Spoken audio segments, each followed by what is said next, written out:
tudo bem? Sejam bem-vindos a mais um episódio do Oncoprosa Vidas que Inspiram. Eu sou a Graziele Pérez, sou paciente oncológica. Eu venho aqui nesse canal, nesse podcast, para falar um pouquinho sobre histórias inspiradoras. E hoje não poderia deixar de mencionar, porque nós estamos no mês de novembro, um mês especial que fala muito sobre a saúde masculina, e eu não poderia deixar de trazer uma história inspiradora nesse universo. Engana-se quem pensou que o podcast ia ser só de mulheres inspiradoras. Não, eu pensei que a gente pode ir além, apesar de que os homens são mais difíceis de falar, de se expor, são mais envergonhados, mas eu achei um homem que tem uma história inspiradora para estar aqui sentando, conversando com a gente, dividindo, abrindo seu coração para nós, para mim e para todos vocês. Com vocês, o meu protagonista da vez é o Saulo. Muito obrigada, Saulo, pela tua disponibilidade em estar aqui, abrindo seu coração, falar sobre algo especial, particular, delicado, mas que você, como eu, acha que essa história tem que ter um sentido. Né? Se tu passou e passa por toda essa situação, eu também penso dessa maneira. Eu acho que a gente não deve ficar em vão. Ela tem que ter algum sentido. Então, o meu sentido está aqui, conversar, trazer, multiplicar, inspirar, trazer conteúdos, temas, para fazer com que a gente reflita sobre isso. Né? Trazer informações sobre diagnóstico precoce, sobre vida, sobre sobrevida, como lidar com toda a situação. Então esse é o meu propósito. E eu queria muito te agradecer, porque sabes, né, que é muito difícil o homem se expor. Exato. E até por um tema delicado, saúde masculina, né, uma questão muito íntima, porque tem saúde masculina, ela é ampla. A gente fala em câncer de pulmão, cabeça e pescoço, boca, né, boca, tantas outras coisas, mas a tua é especial, íntima, delicada, mas que tu também usa essa história para ajudar e encorajar muitas pessoas. Muito obrigada, realmente, de coração, por estar aqui participando conosco. Imagina, eu que agradeço. Bom, primeiramente, muito obrigado, Grazi, muito obrigado a todo o pessoal também que vai assistir. E assim, meu nome é Saulo, eu sou fotógrafo, sou financeiro de uma empresa, voluntário na AMUC também. Eu tenho 27 anos, eu descobri o câncer de testículo. Então é exatamente isso mesmo, Grazi, quando você fala que não é só a saúde do homem com relação ao câncer de próstata, que as pessoas sempre assimilam, né, o Novembro Azul, câncer de próstata. Inclusive até as emissoras de televisão frisam muito isso. Mas não, é como a Grazi falou, é o câncer de próstata, mas a saúde do homem. Saúde do homem. O movimento do Novembro Azul é que tem assim, é que as pessoas ainda não estão bem claras desses movimentos, né? Exato. O movimento começou com o Outubro Rosa, pela questão, né, do cuidado da saúde, trouxe o câncer de mama porque a história começou com duas irmãs, que uma irmã faleceu com câncer de mama e a irmã, ela sentiu a necessidade de proteger, de informar, de inspirar todas as outras pessoas a não morrer ou evitar a morte, né, o agravamento da doença por falta de informação. E daí depois a gente foi pensando que não é só de câncer de mama que morre, não é só o câncer de mama que é frágil, que tem toda a história por trás. E daí acrescentaram o câncer de colo do útero e depois foram pensando também no homem. Ficou na próstata como inicial? Ficou, mas hoje a gente sabe que o câncer é uma doença que desestabiliza, né? E que ela é grave em todos os cenários, sendo de testículo, mama, colo do útero. E a gente pode vir a morrer por falta de acesso a tratamento e falta de informação. Então, novembro, como a gente já está com esse movimento e trazendo engajamento, é muito especial falar sobre o câncer de próstata, mas trazer em especial a questão da saúde masculina. Exatamente, trazer a questão da saúde masculina. Eu acho assim, Grazi, principalmente porque o câncer de próstata ele pode se tornar grave? Pode se tornar muito grave. Pode levar a óbito? Pode.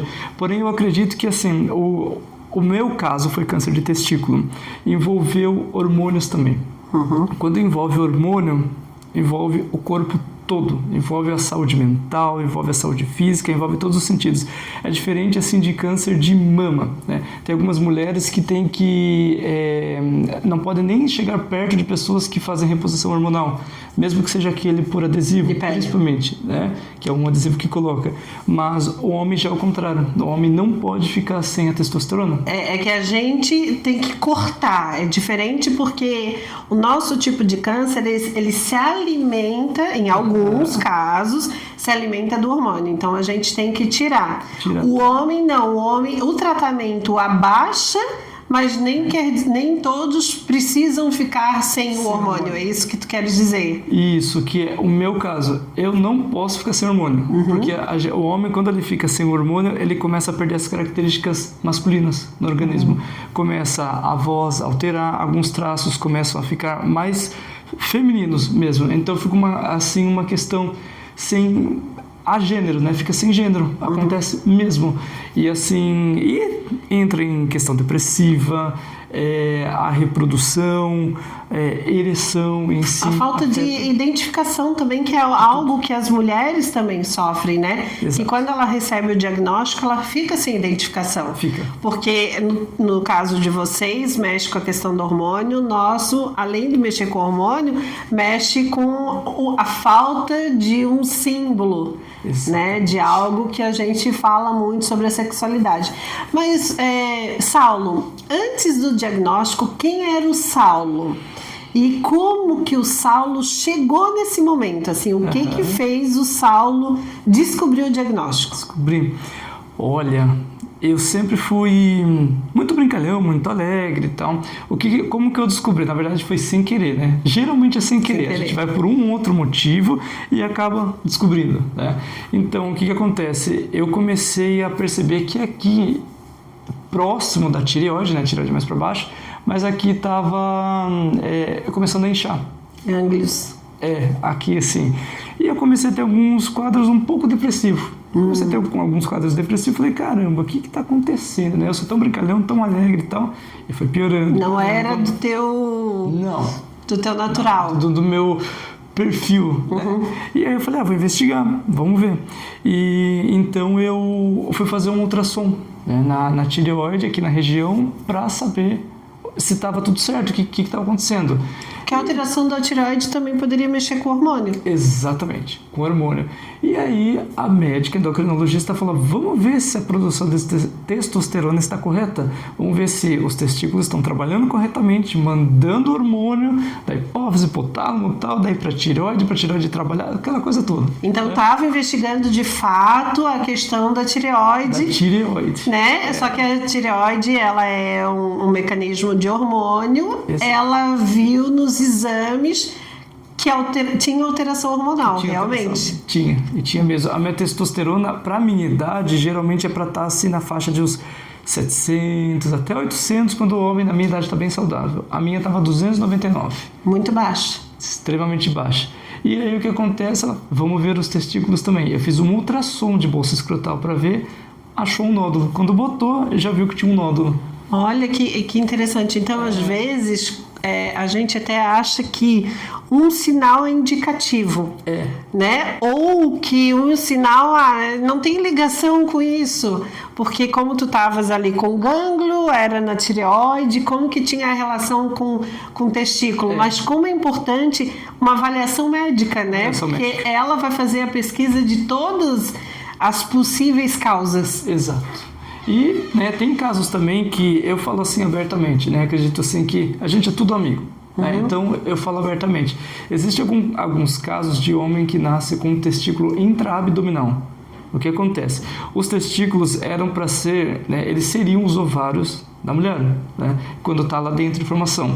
Eles viram, se vai ser homem, vira o testículo e desce para a bolsa escrotal. Né? Isso é muito comum com um cachorro, de não descer para a bolsa escrotal os testículos. É muito comum. Né? É muito mais comum do que a gente imagina, só que ninguém fica olhando dos outros porque a gente não sabe. E também ninguém fala, né? Porque é uma questão íntima que só me diz respeito.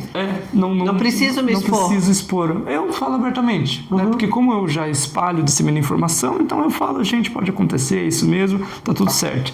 É como cada um lida com as suas... Né? Eu lido bem resolvido. Eu fui um caso assim. Eu nasci dessa forma. Né? Então eu fiz uma cirurgia para descer os testículos. Essa cirurgia geralmente tem que acontecer até os 2 anos de idade para não ter problemas. Reduzir pelo menos o problema. Eu fui fazer com 16 anos. Já era muito tarde e eu fiz um lado só. Depois a gente faz o outro lado. Né? Um lado de cada vez tem que descer. Então eu fiz com 16, tudo certo. Porém, quando o homem nasce nessa questão e faz essa cirurgia, né, funciona tudo normalmente, tranquilo. Porém, eu já fiz muito tarde. Quando a gente faz essa cirurgia tarde, tem 50 vezes mais chance de ter câncer de testículo do que qualquer um outro homem que já tenha nascido com o lugar correto. Entendi. Né? Eu vim desse caso e bomba, né? Veio desse caso e pertenceu aos 50%. A 50 vezes mais, não é nem 50%, 50 vezes mais chance. Mais probabilidade, né? Probabilidade de ter câncer de testículo. E, dito e feito, né? Eu já estava com câncer do lado direito, né? E aí o lado esquerdo eu ainda tinha que fazer essa cirurgia para descer. E no fim eu tive que tirar tudo de uma vez. E aí já tirou tudo, né? Já tirou o lado direito, que estava com câncer, o lado esquerdo. E no caso, e que idade que aconteceu isso? Foi agora recente, né? Com 26 anos. 26. Então tu fez a cirurgia com 16. De um lado só. De um lado só, o indicativo é quanto antes, melhor. Quanto antes. Mas eu acho que também tem essa questão de como a gente não sabe, até as mães, né? Qual é o melhor momento de tomar uma decisão? Quando nasce. Então, mas para a mãe é uma situação muito delicada. Muito delicada. Eu vou falar para uma situação que teve comigo, que não é sobre câncer, mas é sobre saúde. O Vitor, eu descobri agora, no ano passado, uma alteração no ureter, que ele tinha que corrigir. E que se ele não corrigisse, poderia vir a ocasionar uma perda da bexiga. Poderia. Então, a decisão era minha, porque ele não tem 18 anos, a decisão era minha. Ou faço agora, ou arrisca aguentar, mas só que corre o risco de perder o rim. Então, eu decidi, né? Estava na minha mão, a mãe que decide, porque ele tinha 18 anos. Mas eu lembro que eu, na cirurgia, que daí tudo demorou, como eu fiquei com medo de eu ter feito essa escolha. E se tivesse dado errado, né?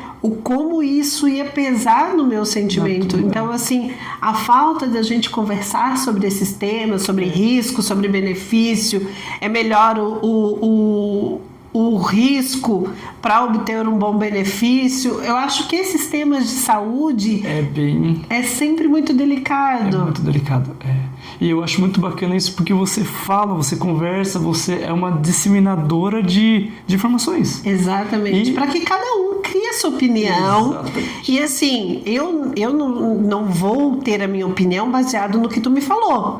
Né? O Saulo disse isso. Mas a partir do momento que o Saulo fala, o Saulo me traz questionamentos que vai fazer com que eu pesquise sobre. E começa a ter um embasamento. Exatamente. Então, é legal esses pontos exatamente por isso, porque faz com que as pessoas reflitam. Porque, assim, eu sempre falei assim, eu tenho a livre-arbítrio para escolher o que eu quiser. Mas como que eu vou fazer a melhor escolha se eu não tenho as melhores informações? Ou se eu não tenho informação sobre? Exato. Nem tem informação, nem sabe. Então, assim, eu vou escolher não tratar. É uma opção minha. Uma opção tua. Eu não quero tratar.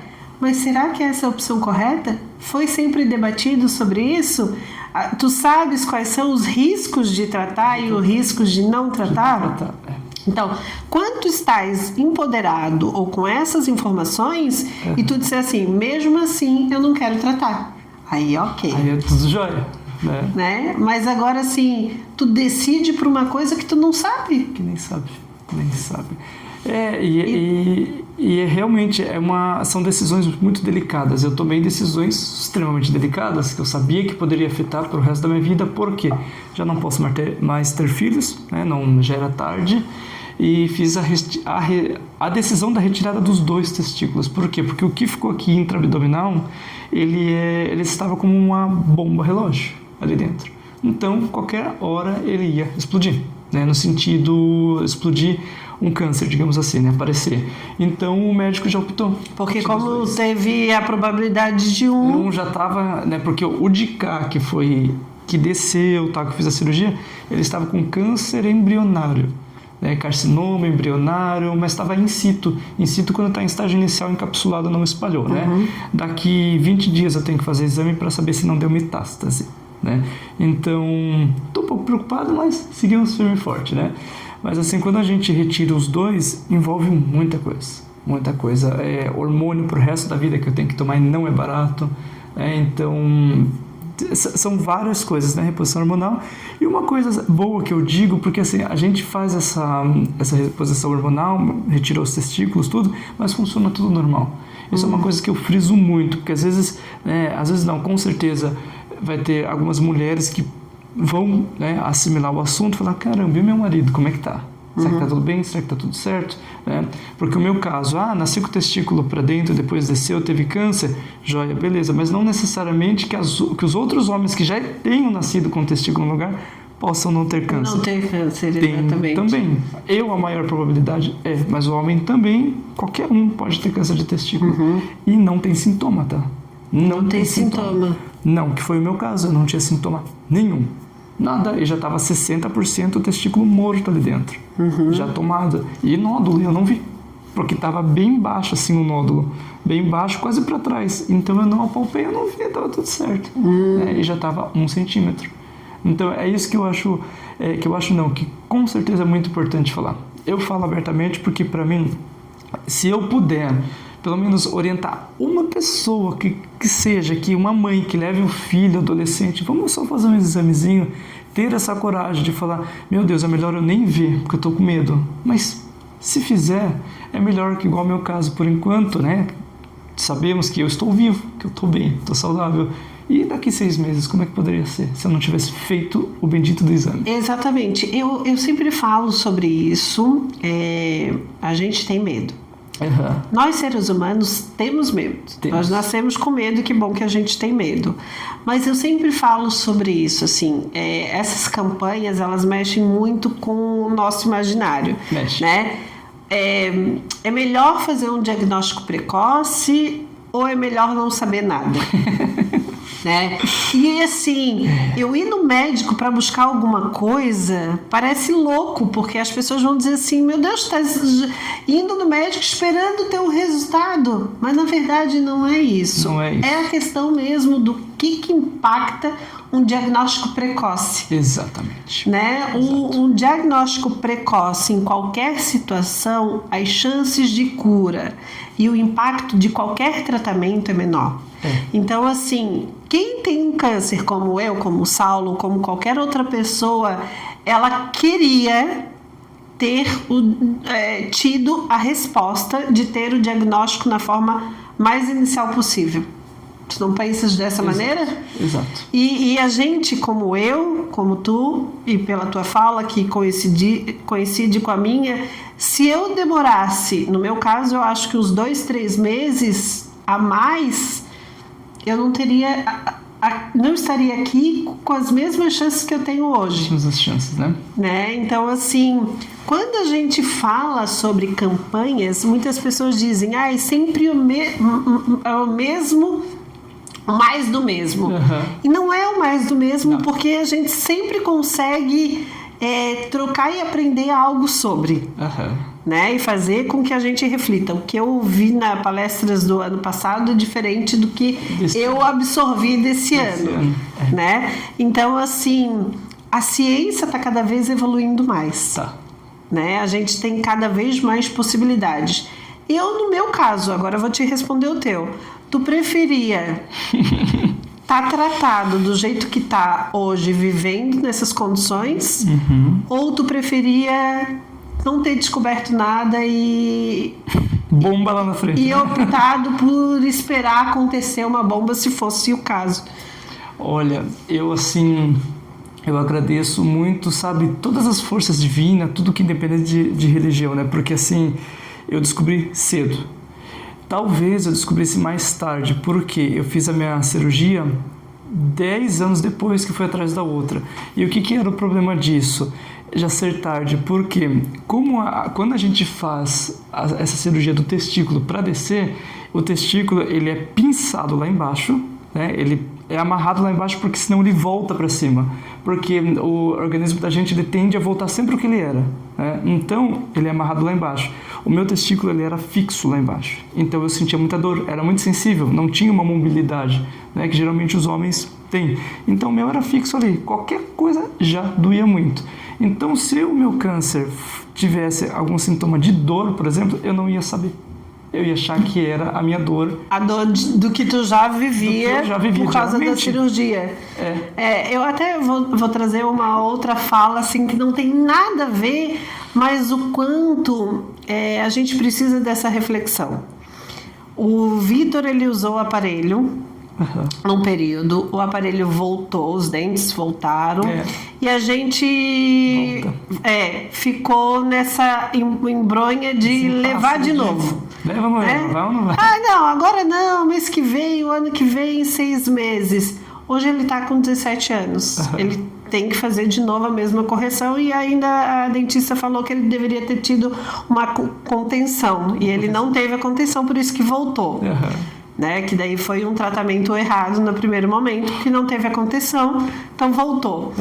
Mas daí a gente voltou no médico nesse momento, no dentista nesse momento, ficou naquela assim, cara, podia ter sido tarde demais. Que talvez as chances de corrigir hoje por causa da idade fosse tardias. Não vai representar a mesma resposta que se ele tivesse sido cedo. Então, assim, quando a gente fica naquela... eu não vou mexer no que está quieto, deixa assim, que não vou mexer no que está quieto, a gente pensa que é a melhor escolha. Nem sempre. E, na verdade, não é a melhor escolha. Porque se a gente tem um câncer, ele está lá. Ele tá lá. Não é tu se escondendo que ele vai pular do teu testículo. Não é ignorando que vai. Não é ignorando. Não vai, não vai. Ele já foi, já é uma alteração que aconteceu por alguma razão, né? O câncer ele é multifatorial, mas ele já estava ali no teu testículo. Já está. Então, até às vezes a gente faz oração, ou reza, ou faz pedido, pede para Deus. E quem sabe, à luz de tu ir no médico naquele momento, é a mensagem que ele te deu. Né? Então... Foi do nada. Porque a gente... eu vejo muitas pessoas misturando fé e religião, de dizer assim, Deus vai me contemplar com um milagre. Ai, Deus, por que tu não me atendeu? Gente, ele te mandou um barco, ele te mandou um helicóptero, ele te mandou tanta coisa. Tantos sinais ali. E tu ignorou aqueles sinais, né? E disse assim, pô, Deus, tu me abandonou. E não, ele te deu sinais ali pra te... Tu foi no médico. Tu poderia não ter ido no médico. Poderia ter saído da consulta sem informação nenhuma sobre isso. Ela só poderia ter apalpado aqui assim, não é a tireoide, tá tudo bem, tá tudo certo, pode ir pra casa. Não, e tu poderia nem ter tido aquele sinal. Exato. Poderia ter demorado mais uns 3 meses com aquele sinal. Mais ainda, porque era difícil ir ao médico. E eu ia dizer agora, quantas vezes a gente tem o sinal e a gente diz, não, eu não vou no médico, eu tô com esse sinal... não é nada. Não é nada. Amanhã volta pro lugar. Deixa de ser doido, deixa de... tá querendo ver pelo em ovo. Achar pelo em ovo, exatamente. E sabe, Grazi, que essa frase que você falou, ela é bem impactante, né? Tá querendo achar pelo em ovo. Mas olha, a que ponto, né, a gente pode levar essa frase pro dia a dia? Porque às vezes os sinais estão ali claramente, né? Porque eu deveria fazer o acompanhamento de 6 meses, um ano, desde que era pequeno. Eu nunca fiz, eu tive muita sorte. De verdade. Então, essa questão de achar pelo em ovo, carreguei bastante, né? Carreguei bastante no sentido, usei muito na minha vida. Só que, né, um belo dia deu esse estralo na cabeça aí que você mencionou agora. E assim, ó, eu por todas as vivências que eu tive em relação à minha vida, são 13 anos com a minha história. São 13 anos com a minha história, 9 anos metastática. O meu marido tem uma doença autoimune, o meu filho teve essas alterações e teve intolerância à lactose, teve algumas outras emocionais, a minha mãe com demência, e assim, cara, nunca é pelo em ovo. Sempre tem alguma coisa. E se não fossem esses meus estalos de alguma coisa, eu não estaria aqui esses 13 anos. Exatamente. Né? A minha persistência em dizer, em questionar, e o médico dizia, não é nada, é uma tosse, volta para casa. Exato. E não é, da tosse era uma metástase pulmonar, né? E do Vitor, não é nada emocional, é manha de criança, e dessa manha de criança era uma intolerância à lactose, e foi uma alteração também na bilirrubina e na ureter, né? Então, quanto também às vezes as pessoas minimizam a nossa dor. Minimiza a nossa dor. A dor do outro não me atinge, né? Não me dói. Porque assim, não, tu precisa ter XYZ. Aí eu só tive XY. O Z eu ainda não tive.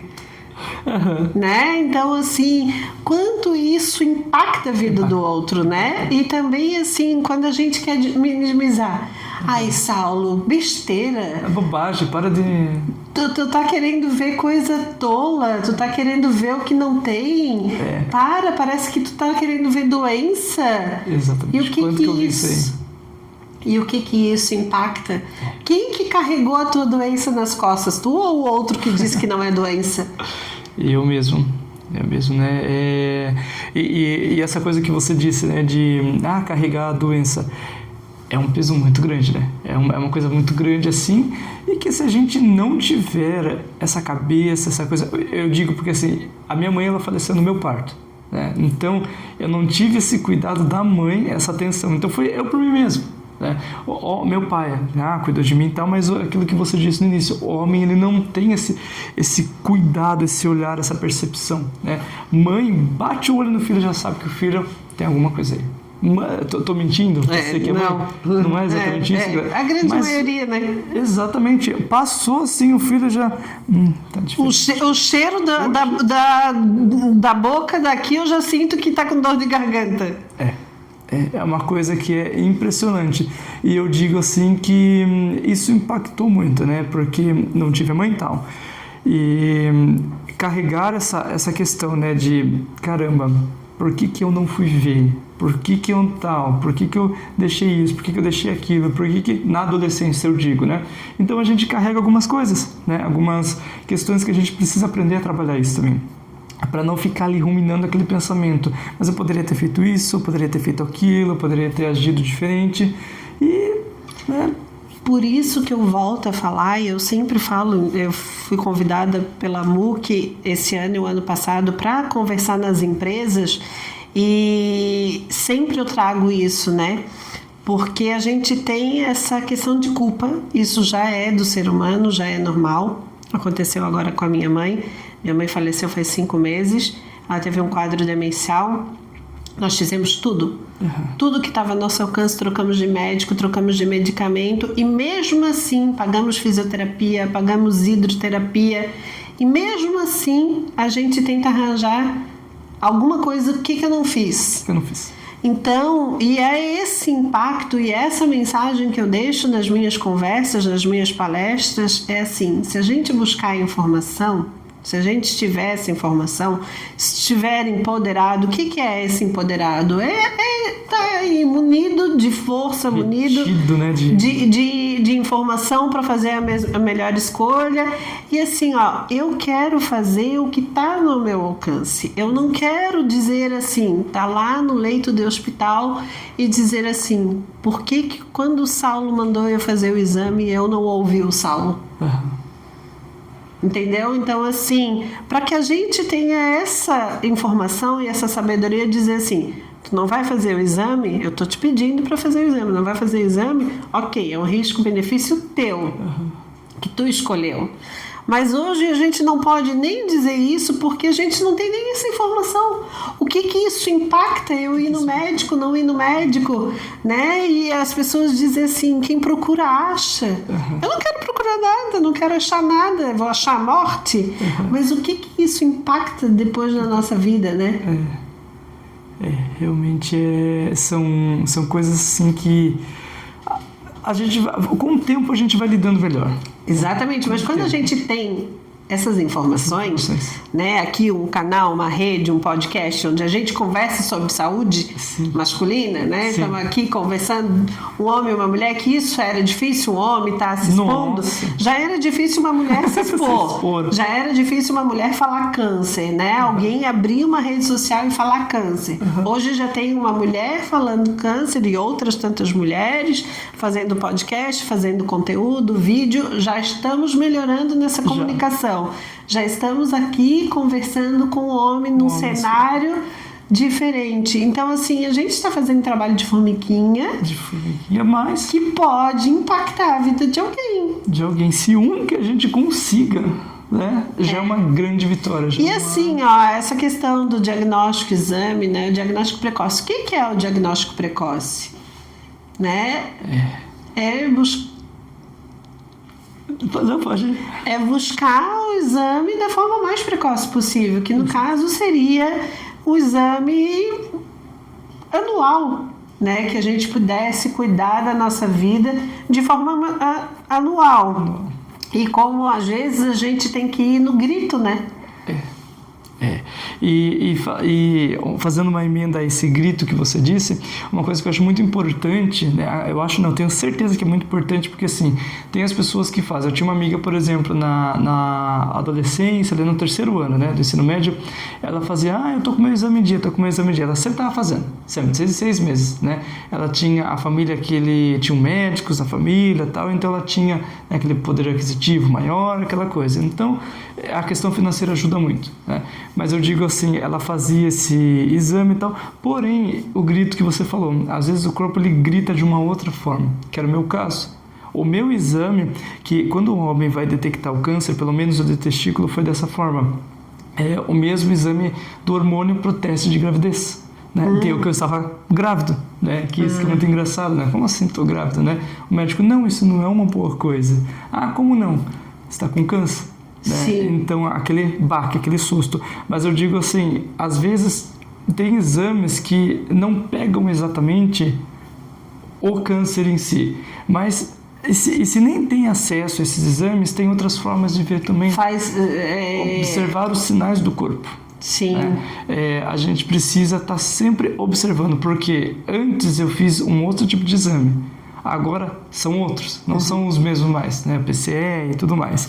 Então eu não tinha feito esses. Então tem outros exames para detectar uma coisa, para detectar outros, são outros exames. Sim. E o corpo grita também, que é aquilo que eu estava falando, que eu já estava com nódulo. Era só ter apalpado, eu já ia saber. Eu já ia começar a desconfiar. Era o meu corpo dando esses gritos e eu não observei. Até porque a gente também não sabe, porque assim, quem que vai imaginar que uma pessoa aos 26 anos vai ter um câncer de testículo? E quais são os sinais que tu aprendeu que tu tinha que ver? Exatamente, né? Quais são os sinais? Primeira vez que alguém estava fazendo essa pergunta. Quais foram os sinais, né? Que uma pessoa aos 26 anos, você não sabia nada sobre câncer, nunca ouviu falar sobre câncer de testículo, assim, deve ter ouvido de formas aleatórias, né? Mas não como assunto. Então, como que tu saberia quais são os sinais? Da mesma maneira, eu quando tive o câncer com 33 anos, quais são os toques que eu vou perceber? Aonde exatamente? Até porque eu já ouvi falar que tem período menstrual, que tem mais nódulo. Não, então assim, eu sei, eu sou toda irregular, eu era toda irregular, eu não tinha período menstrual normal de 28 dias, o meu período era de 2 meses, 3 meses. Então, de que forma que eu vou fazer, né? De que forma, né? Não vou fazer. Então, quem vai fazer é o médico, né? A gente, claro, precisa também trabalhar essa questão também para os médicos, né? Nos acolher nossas dores, né? Ver que nem todos os sinais são os mesmos sinais. Sim. Agora, tu estava falando sobre o teste de gravidez. O Vitor, quando ele estava com uma alteração, a gente foi fazer vários exames, vimos a intolerância à lactose e a médica pediu o exame de prolactina. O prolactina geralmente dá em mulheres, né, que estão ali na fase da adolescência, e a prolactina dele estava alterada, e é para mulher que tem aleitamento, né, ou fase da menopausa, e ele estava com a prolactina alterada. Só que ele não tem mama.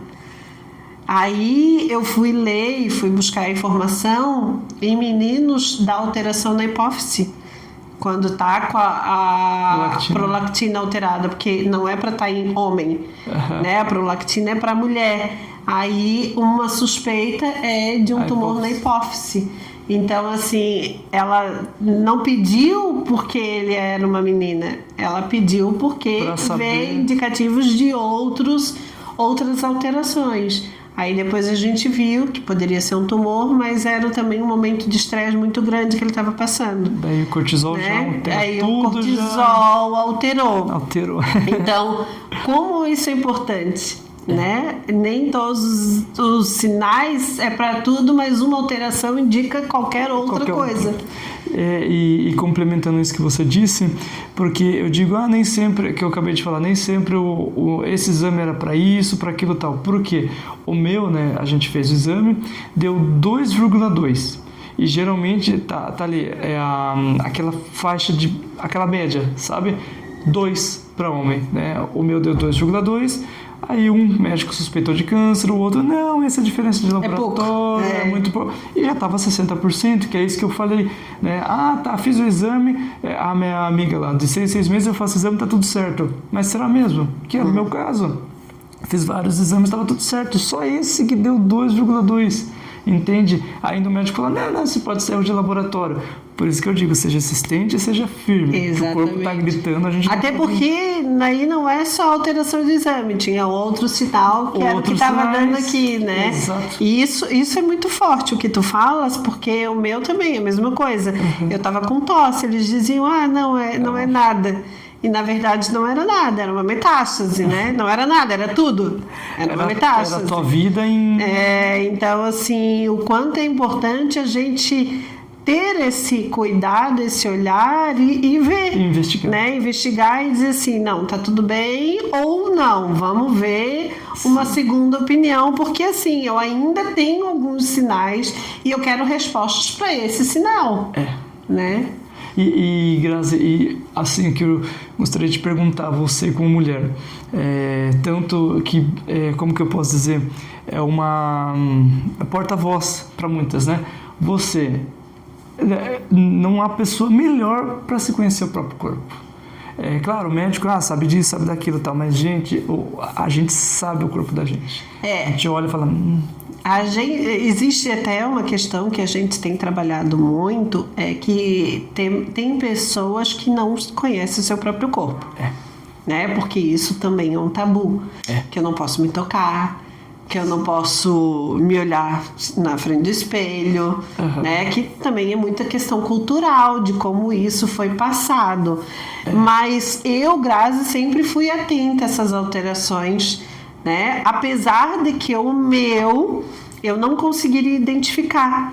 Estava ali, eu não identifiquei como, até porque eu não sabia que 33 anos poderia ter câncer, né? Eu estava no período querendo engravidar, então ali para mim poderia ser nódulo de momento de estar preparando para engravidar, mas eu sabia através dessas campanhas que eu tinha que ir no médico anualmente, né? Então eu quis engravidar. Para engravidar, eu assim, não, eu vou primeiro no médico, vou lá ver se o útero tá bom. Tá tudo certo, se o útero tá limpinho, se não tem nenhuma ferida, né? Aí ela fez o preventivo, no preventivo ela tocou a mama e ela viu os sinais. Que são sinais que eu não viria também. Porque assim, às vezes tu acha, agora eu tô com essas questões de pele porque eu me arranhei e a minha pele tá seca e sangra. Mas assim, tem uma resposta. Mas se ela continuar durante uma semana, eu vou ter que ver. Não é certo, não é para... A gente já sabe. Né? Então, a questão da informação e o empoderamento na informação, ela é crucial. Porque eu não saberia que isso poderia dar algum tipo de alteração se não cicatrizar. Eu só sei que isso aqui é uma feridinha, um sangramento. Vai cicatrizar. Mas se não cicatrizar, pode ter alguma coisa aqui. Né? Então esses conteúdos eles são importantes para isso, para que a gente sempre seja atenta. E eu acho que a saúde é uma coisa que a gente sempre tem que se ligar, né? Porque a nossa saúde é nosso único bem-estar, é o nosso único poder. Sim. Né? Que é o poder aquisitivo, ela está na saúde, ela não está no dinheiro. E o resto que o pessoal faz, né? O resto a gente corre atrás, né? Exatamente, se tiver saúde. É isso, Saulo. Estamos chegando ao fim. Eu acho que foi uma conversa bem gostosa. A gente pôde trazer várias coisas. Eu queria...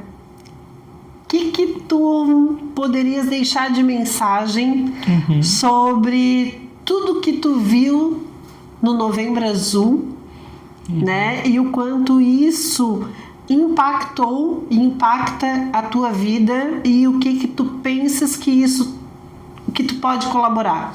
Só aguenta que vai dar um...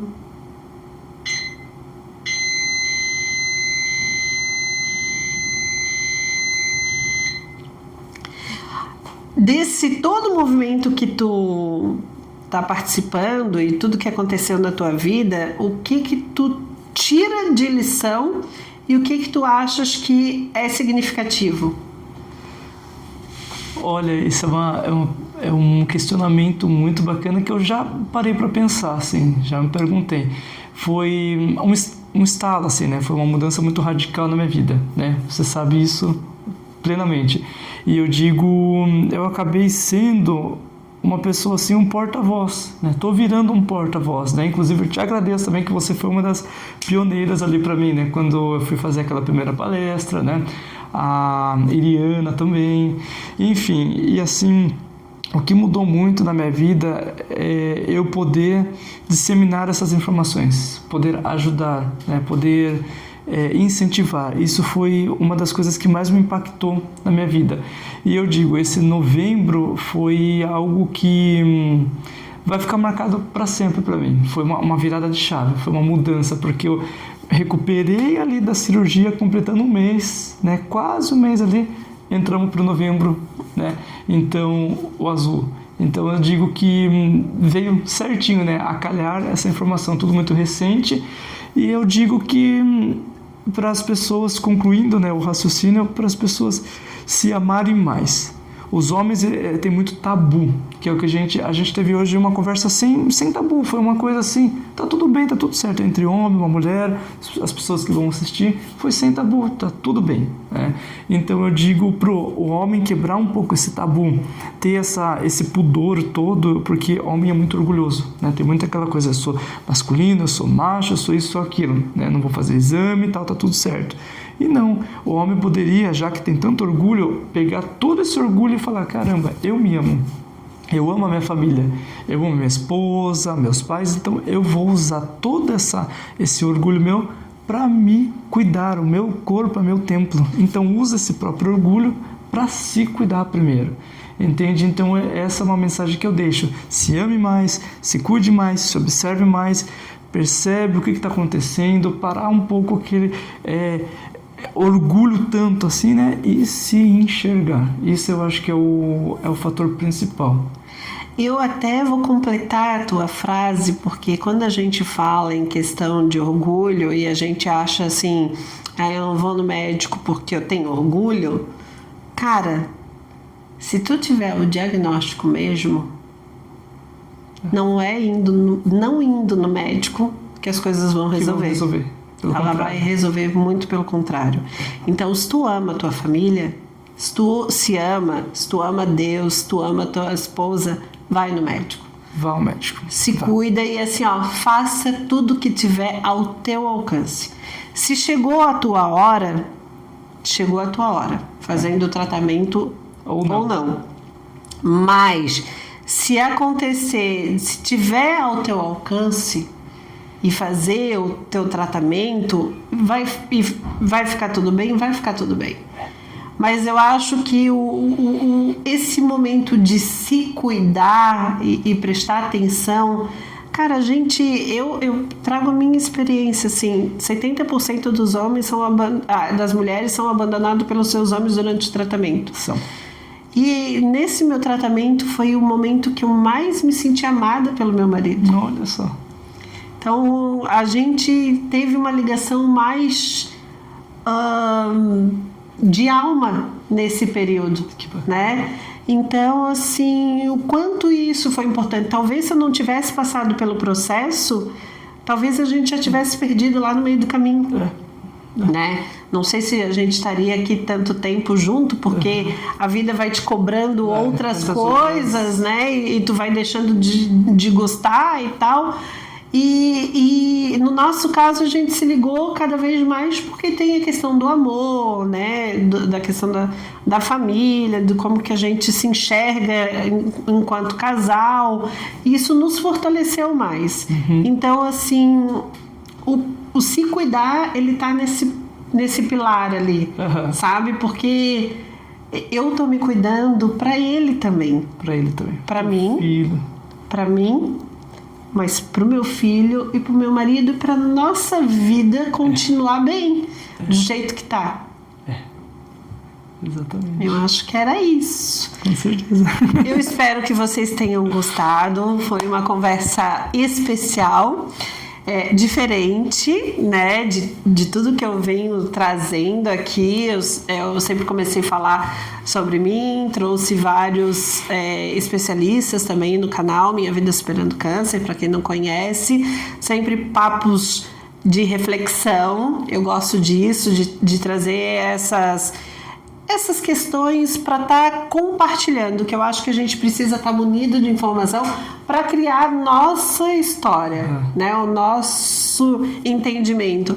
Mas hoje ampliar o podcast, trazer o Oncoprosa Vidas que Inspiram, trazer essas vidas que inspiram, me mostram o outro lado, um poder muito maior de empoderar as pessoas, porque não é só eu que estou falando que é possível, é o Saulo também dizendo que é possível, né? Que mesmo diante de toda a situação, ele aprendeu a gostar, né, da vida, mesmo passando por isso, mesmo passando por o desafio do câncer. Ele gosta dele. Tu não achas? Sim. Então é isso, espero que vocês tenham gostado. Tchau, até a próxima. Tchau, gente. Muito obrigado, tá? Espero que tenham gostado. E para mim foi uma honra, um privilégio tanto poder falar isso com a Grazi, né, de mãos dadas, encerrando aqui, né, passando muita força. E é isso, gente. Muito obrigado, tá? Tchau. Tchau.